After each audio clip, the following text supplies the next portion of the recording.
Hello everyone, I am Rinki Jha from Adarsh Shiksha Niketan high school. आज हम English का चैप्टर 8 पढ़ेंगे। फायर, फ्रेंड एंड फो। मतलब जो आग है वो हमारे दुश्मन भी होती है और हमारा फ्रेंड भी होता है। ठीक है, तो कैसे इसमें पढ़े थे कि ये तो पता ही है हमें, जो आदि मानव ने इसकी खोज करी थी, आग की कैसे करी थी।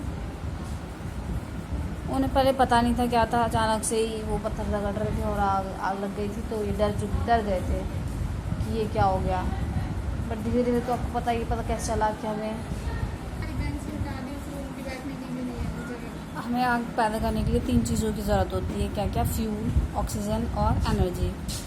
फ्यूल के कुछ एग्जांपल्स दे रखे हैं, जैसे कि लकड़ी होता है, कोयल, कुकिंग गैस। ऑक्सीजन हमें मिलता है किससे? एटमॉस्फेयर से। इसी कारण जो है हमारी आग प्रोड्यूस होता है, इससे लपटें निकलती हैं। और जो थर्ड चीज़ है जिससे आग जो है निकलती है हमारी, वो है ऊष्मा। ऊष्मा किसे कहते हैं? एनर्जी को। जो फ्यूल और ऑक्सीजन है वो खुद में आग को प्रोड्यूस करती है। कैसे? कभी कभी जो है आग खुद से पकड़ लेती है लपटें उसमें, जैसे कि समाचार पत्र खुले हुए हैं, फिर पड़ी हुई लकड़ी हो तो उसमें आग जलने लग जाती है। कैसे? वो ऑक्सीजन की वजह से और ईंधन उसमें अगर डाल दिया जाए तो। ऐसा हम प्रायः जलती हुई माचिस के साथ करते हैं। ठीक है, प्रत्येक ईंधन का एक विशेष तापमान होता है। मतलब एक उनका फिक्स्ड टेम्परेचर होता है, जिस टेम्परेचर पे जाके वो जलने लगते हैं। जैसे फ्यूल का जो है वो एक फिक्स टेम्परेचर होता है, उस पर जाके वो जलते हैं। इस तापमान को ईंधन का ज्वलन बिंदु, या फिर उसको कौन सा टेम्परेचर कहते हैं? उसको हम फ्लैश पॉइंट कहते हैं टेम्परेचर का। कई बार लोग कहते हैं कि आग जो है वो एक अच्छा सेवक भी है और एक बुरा स्वामी भी है। इससे यह साबित होता है कि आग को नियंत्रण में रखा जाता है तब तो ये वह लाभकारी है। अगर उसे ज़्यादा करते हैं तो वो हमारे लिए हानिकारक भी हो जाता है। ठीक है, जैसे बेनिफिट्स क्या हैं? हम इससे खाना बना पाते हैं, ठंड के मौसम में घरों को गर्म करने काम आता है, बिजली पैदा करने के लिए काम आता है। लेकिन अगर इसको नियंत्रण में, कंट्रोल में ना रखें तो बहुत हानिकारक हो जाता है। हर साल जो है हमारे हज़ारों और घर और दुकानों आग से नष्ट हो जाते हैं। जो काफ़ी सारे एरिया फैले हुए हैं वहाँ पे भी वन, जो हमारे फॉरेस्ट एरिया है वो भी नष्ट हो जाते हैं।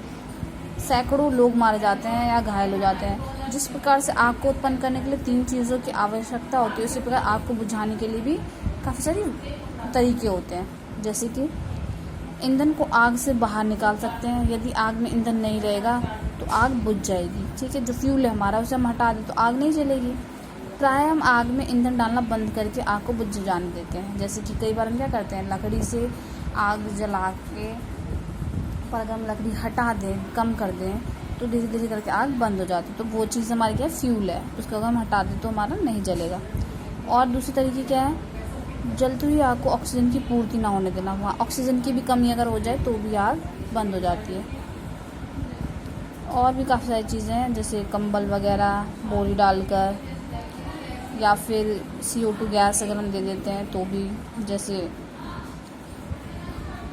या फिर एनर्जी को समाप्त कर देना। यदि पदार्थ के तापमान को उसके फ्लैश पॉइंट से नीचे ले जाया जाता है तो ईंधन जलना बंद कर, जो उसका मेन फ्लैश पॉइंट होता है, जिस टेम्परेचर पे जलता है, वो उसे कम कर दे तो वो बंद हो जाता है।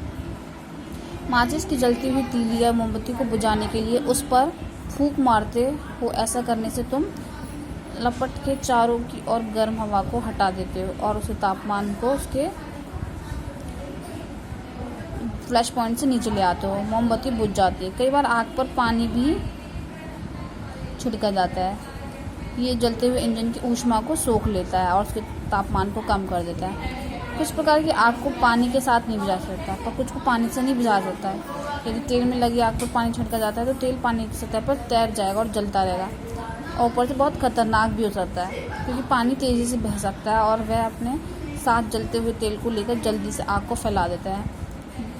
बिजली के कारण भी लगी आग पानी नहीं डालना चाहिए, उससे तो और हमें करंट लग सकता है। बिजली से जब भी आग लगती है तो कार्बन डाइऑक्साइड से ही बुझाना चाहिए। हम आग से जूझने के लिए हर साल लाखों रुपए खर्च करते हैं। इससे भी अधिक धन हम आग को लगने से और रोकने से, अनियंत्रित होने से रोकने पर खर्च करते हैं। अगर हमने आग पर अच्छे प्रकाश नियंत्रण पाना और अपने दैनिक जीवन में उसको अच्छे से प्रयोग करना सीख लिया है। बहुत समय पहले क्या होता था, जो दमकल आग बुझाने वाले नहीं होते थे तब आग लग जाती, प्रत्येक व्यक्ति अग्निशमन कर्मचारी बन जाता था। लोग मानव श्रृंखला बना देते थे और किसी कुएं तालाब से पानी की बाल्टी को जलने वाले स्थान तक दूसरे को 100 पहुंचाते हुए करते थे। पहले जब नहीं होते थे, फायर ब्रिगेड वगैरह नहीं होते थे, तो क्या करते थे, यही सब करते आग बुझाने के लिए। जो निश्चित आग के जोखिम को कम करने के 2 इमारतों के बीच में फासला छोड़ा जाए। प्रत्येक नई इमारत विशेष तौर पर सार्वजनिक स्थल के लिए आग रोकने के लिए नियमों का कठोरता से पालन करना अनिवार्य है। तो ये सब है इसमें कि कैसे आग को हम रोक सकते हैं। तो मतलब अगर हम आग पे कंट्रोल रखते हैं तो वो हमारे लिए फ्रेंड की तरह काम करता है, पर अगर नहीं रखते हैं तो हमारे लिए दुश्मन का काम करता है। ठीक है, चैप्टर यहाँ पे हमारा फिनिश होता है। Till then keep revising class, have a good day.